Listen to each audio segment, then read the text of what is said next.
नमस्कार दोस्तों, स्वागत है आप सभी का अपने YouTube चैनल शिव पार्वती धार्मिक कथा में।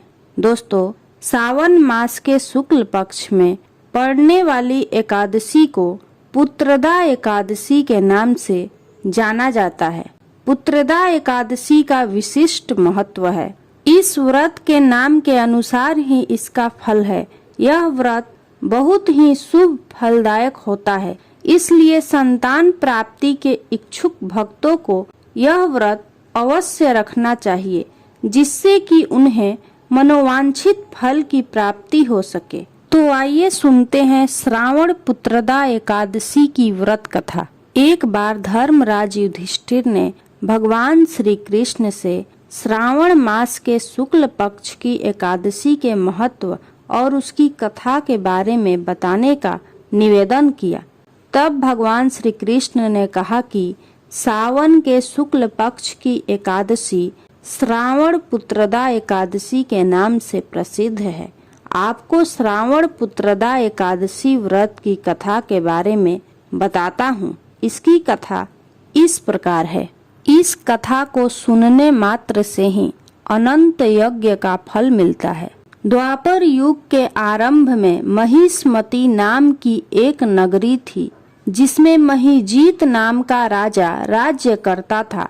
लेकिन पुत्रहीन होने के कारण राजा को राज्य सुखदायक नहीं लगता था। उसका मानना था कि जिसके संतान न हो, उसके लिए यह लोक और परलोक दोनों ही दुखदायक होते हैं। पुत्र सुख की प्राप्ति के लिए राजा ने अनेक उपाय किए, परंतु राजा को पुत्र की प्राप्ति नहीं हुई। वृद्धावस्था आती देखकर राजा ने प्रजा के प्रतिनिधियों को बुलाया और कहा, हे प्रजाजनों, मेरे खजाने में अन्याय से उपार्जन किया हुआ धन नहीं है। न मैंने कभी देवताओं तथा ब्राह्मणों का धन छीना है। किसी दूसरे की धरोहर भी मैंने नहीं ली। प्रजा को पुत्र के समान पालता रहा। मैं अपराधियों को पुत्र तथा बांधवों की तरह दंड देता रहा। कभी किसी से घृणा नहीं की, सबको समान माना है। सज्जनों की सदा पूजा करता हूँ। इस प्रकार धर्म युक्त राज्य करते हुए भी मेरे पुत्र नहीं हैं, सो मैं अत्यंत दुख पा रहा हूँ। इसका क्या कारण है? राजा महिजीत की इस बात को विचारने के लिए मंत्री तथा प्रजा के प्रतिनिधि वन को गए। वहाँ बड़े बड़े ऋषि मुनियों के दर्शन किए। राजा की उत्तम कामना की पूर्ति के लिए किसी श्रेष्ठ तपस्वी मुनि को ढूंढने लगे।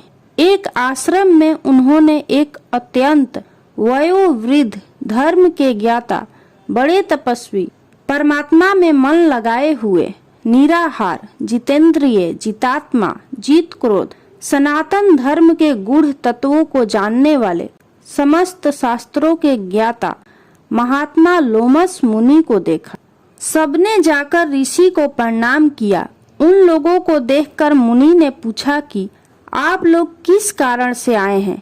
निसंदेह मैं आप लोगों का हित करूंगा। मेरा जन्म केवल दूसरों के उपकार के लिए हुआ है, इसमें संदेह मत करो। लोमस ऋषि के ऐसे वचन सुनकर सब लोग बोले, हे महर्षि, आप हमारी बात जानने में ब्रह्मा से भी अधिक समर्थ हैं, अतः आप हमारे इस संदेह को दूर कीजिए।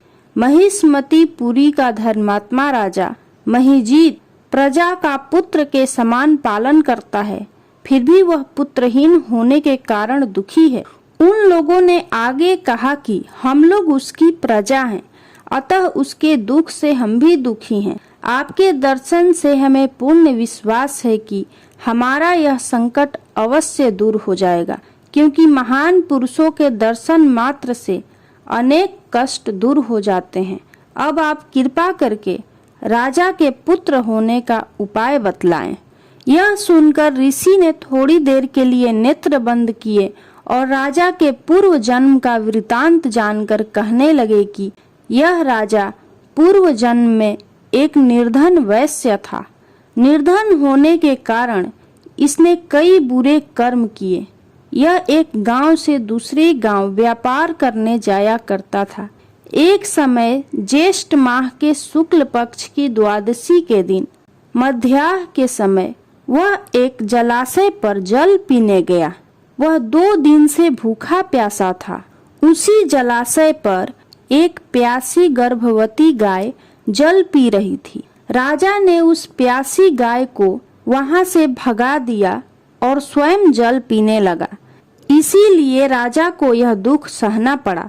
एकादशी के दिन भूखा रहने से वह राजा हुआ और प्यासी गाय को जलाशय से भगाने के कारण पुत्र वियोग का दुख सहना पड़ रहा है। ऐसा सुनकर सब लोग कहने लगे कि हे ऋषि, शास्त्रों में पापों का प्रायश्चित भी लिखा है, अतः जिस प्रकार राजा का यह पाप नष्ट हो जाए, आप ऐसा उपाय बताइए।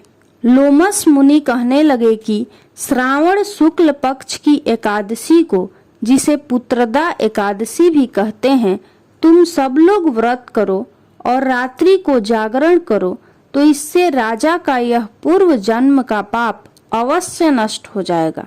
साथ ही राजा को पुत्र की अवश्य प्राप्ति होगी। लोमस ऋषि के ऐसे वचन सुनकर मंत्रियों सहित सारी प्रजा नगर को वापस लौट आई और जब श्रावण शुक्ल एकादशी आई तो ऋषि की आज्ञानुसार सबने पुत्रदा एकादशी का व्रत और जागरण किया।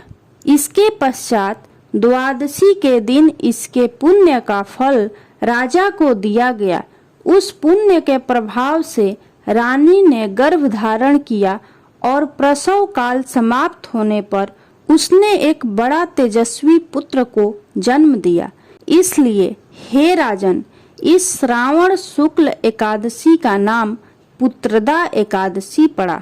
अतः संतान सुख की इच्छा हासिल करने वाले इस व्रत को अवश्य करें। इसके महात्म्य को सुनने से मनुष्य सब पापों से मुक्त हो जाता है और इस लोक में संतान सुख भोग कर परलोक में स्वर्ग को प्राप्त होता है। यदि आपको यह श्रावण मास की पुत्रदा एकादशी की व्रत कथा अच्छी लगी हो तो कमेंट बॉक्स में जय श्री कृष्णा जरूर लिखें।